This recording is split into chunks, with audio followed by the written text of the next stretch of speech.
क्या वंदे मातरम का अपमान करने पर किसी को 3 साल तक की जेल हो सकती है? बहुत जल्द ऐसा हो सकता है। केंद्र सरकार संसद में एक नया विधेयक लाने की तैयारी में है, जिसका मकसद भारत के राष्ट्रीय गीत वंदे मातरम को वही कानूनी संरक्षण देना है जो अभी राष्ट्रीय गान जन गण मन को हासिल है। तो आखिर क्या बदलने वाला है? आइए आसान भाषा में समझते हैं। नया प्रस्ताव क्या है?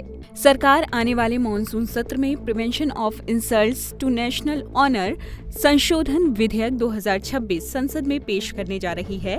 इस विधेयक को केंद्रीय मंत्रिमंडल की मंजूरी मिल चुकी है। हालांकि ये अभी कानून नहीं बना है। इससे पहले लोकसभा और राज्यसभा से पारित होना होगा। इसके बाद राष्ट्रपति की मंजूरी मिलने पर ही ये कानून के रूप में लागू होगा। मौजूदा कानून क्या कहता है?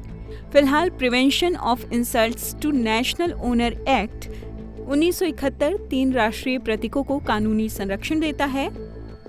राष्ट्रीय ध्वज यानी तिरंगा, भारत का संविधान और राष्ट्रीय गान जन गण मन। ये कानून राष्ट्रीय गान का जानबूझकर अपमान करने या उसके गायन में जानबूझकर बाधा डालने को अपराध मानता है। प्रस्तावित संशोधन के तहत वंदे मातरम को भी इस सूची में शामिल किया जाएगा।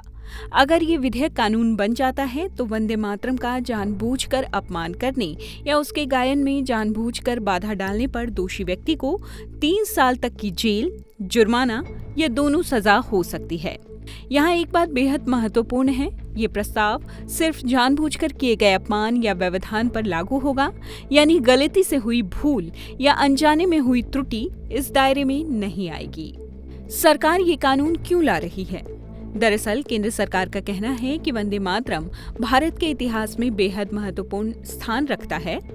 इसे बंकिम चंद्र चट्टोपाध्याय ने लिखा था और ये पहली बार उनके उपन्यास आनंद मठ में प्रकाशित हुआ था। बाद में ये भारत के स्वतंत्रता आंदोलन का एक शक्तिशाली प्रतीक बन गया। सरकार का मानना है कि इसके ऐतिहासिक और राष्ट्रीय महत्व को देखते हुए वंदे मातरम को भी वही कानूनी संरक्षण मिलना चाहिए जो राष्ट्रीय गान को हासिल है। ये कदम हाल ही में गृह मंत्रालय की उन गाइडलाइंस के बाद उठाया गया है जिनका उद्देश्य सरकारी कार्यक्रमों में राष्ट्रीय गान, वंदे मातरम, राज्य गीतों और विदेशी राष्ट्रगानों के सम्मान को लेकर एक समान व्यवस्था सुनिश्चित करना है। ध्यान देने वाली बात यह है कि इस प्रस्ताव से वंदे मातरम की संवैधानिक या आधिकारिक स्थिति में कोई बदलाव नहीं होगा। ये पहले की तरह भारत का राष्ट्रीय गीत ही बना रहेगा।